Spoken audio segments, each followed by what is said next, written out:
We're back on Flashpoint with our special guest, Reverend Lori Walke from, I'm going to say it right this time, Mayflower Congregational That's right. Church, not congressional. And we have Dr. Blake They resemble Gideon, that remark. who is the pastor at First Baptist in Edmond. And we have as our special sit-in Republican host, our friend Mick Cornett, who is the mayor, of course, of Oklahoma City, and one of the top mayors. Have you heard all the things they're saying about him? All over the I country. mean, it's amazing. But you're currently the what? You mean the president of the U.S. Conference of Mayors? Yes. That's what I wanted to bring Yeah. up. Congratulations on that. Thanks. About 4 or 5 months, so give me all the praise you can, because I'm not going to have it. Won't have it forever. We'll get you. We'll get you. Yeah. And we're talking about, in case you're just joining us, we're talking about this proposal by the president to repeal the Johnson Amendment. Anybody who violates the Johnson Amendment, whatever nonprofit, be it a church, synagogue, temple, hospital, whatever, Right. by publicly endorsing or politically endorsing a candidate, specifically loses their tax exempt status. Now, Dr. Gideon says he thinks it might be a good idea to do that, but he's not crazy about preaching politics from the pulpit. Exactly. Yeah. And Reverend Walke says it's a bad idea to repeal that amendment. Now, let's talk about this.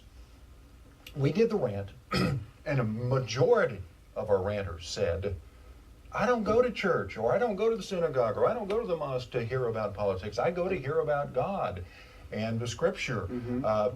Is this kind of a self-policing issue, though? Because if you do preach politics from the pulpit, specifically for one candidate or another, aren't you possibly alienating part of your congregation that will go somewhere else? Go ahead. Okay, I'd love to answer that. First of all, let me just say once again, this is a constitutional issue. I believe it's unconstitutional to allow the IRS to police speech concerning nonprofits. Okay.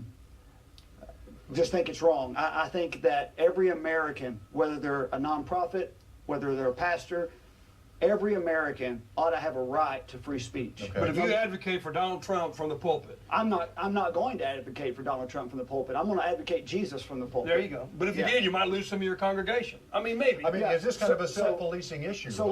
let me explain. So I believe this. I believe that the Freedom of Speech Fair Act that is being proposed to not replace but to repeal, to amend.